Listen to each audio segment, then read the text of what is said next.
Ang total solar eclipse na magaganap sa April 8, 2020 po ay naging usap-usapan sa iba't ibang parte ng mundo.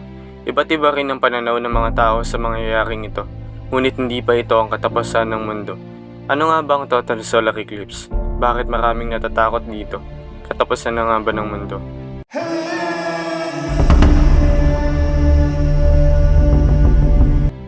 Ano nga ba ang total solar eclipse?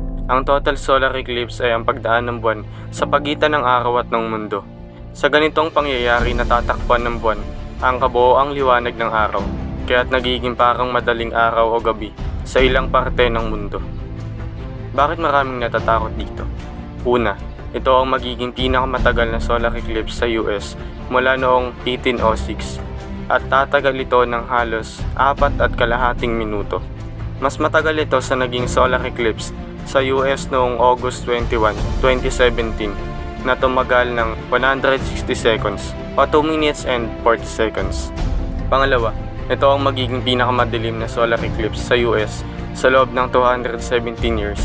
Noong 2017 ang magnitude ay 1.3, sapat na dumilim ang langit para makita ang Venus. At ngayong paparating na April 8 ay ang magnitude ay aabot ng 1.5, sapat na dumilim ang langit para makita ang Venus at Jupiter. Pangatlo, maaaring makita ang isang kometa na hugis demonyo. Kasabay ng solar eclipse ay ang pagdaan ng isang kometa na hugis demonyo o Devil Comet kung tawagin.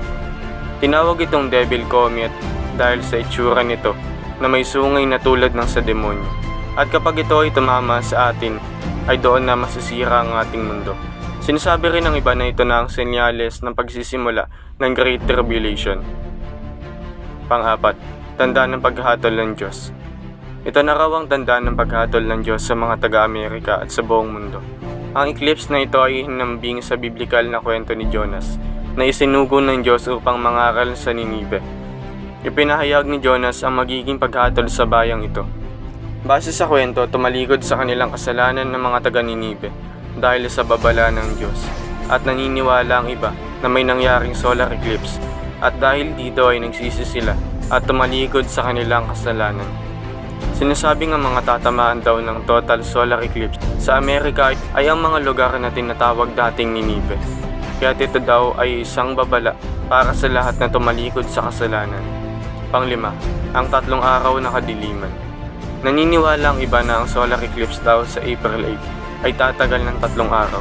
Naniniwala sila na ang paghuhukom ay darating sa lupa at ang mundo ay mababalot ng kadiliman. At marami pang paniniwala ang kumakalat na nagbibigay takot sa mga tao.